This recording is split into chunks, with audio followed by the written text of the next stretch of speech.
50% आरक्षण मर्यादा ओलांडलेल्या जिल्हा परिषदेच्या निवडणुकीबाबत उद्याही सुप्रीम कोर्टामध्ये सुनावणी नाहीच। कोर्टाकडून सुनावणीसाठी 27 जानेवारी ही तारीख देण्यात आली होती। मुख्यमंत्री देवेंद्र फडणवीसांच्या रत्नागिरी सिंधुदुर्गमध्ये सभा, 28 जानेवारीला पहिली चिपळूणमध्ये सभा, त्यानंतर सिंधुदुर्गमध्ये सभा होणार।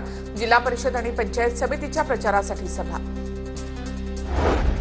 जिल्हा परिषद पंचायत समितीमधील बंडखोरी रोखण्यासाठी अजित पवारांकडून प्रयत्न। पुण्यामधील बंडखोर उमेदवारांना अजित पवारांचा फोन, दिलेल्या उमेदवाराचं काम करा, अजित पवार यांची विनंती। मुंबई पालिकेवर महायुतीचा महापौर बसेल हे 100% निश्चित, मंत्री उदय सामंत यांचा दावा।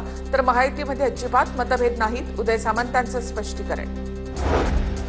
बुलढाणा जिल्ह्याचे पालकमंत्री मकरंद पाटील यांची प्रजासत्ताक दिनाच्या कार्यक्रमाला अनुपस्थिती, प्रकृतीच्या कारणास्तव अनुपस्थित राहिल्यामुळे मकरंद पाटलांनी माफी मागितली। माजी राज्यपाल भगतसिंह कोश्यारी आरएसएसचे कार्यकर्ते आहेत म्हणून त्यांना पद्मभूषण दिला। माजी मंत्री केसी पाडवींचा निशाणा, भाजपचा सरकार हे देशाला घातक, केसी पाडवी यांचा हल्लाबोल।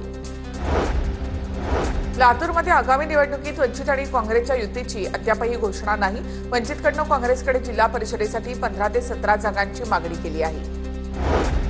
लातूरच्या तांबळामधील काँग्रेसच्या उमेदवार अंजना चौधरी आणि त्यांचे पती कालपासून बेपत्ता, अपहरण झाल्याचं काँग्रेसकडून पोलिसांना निवेदन।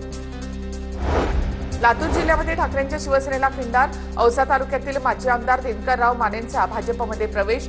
दिनकरराव मानेंच्या भाजप प्रवेशाने आमदार अभिमन्यू पवारांना औसा तालुक्यात अधिक राजकीय ताकद मिळेल।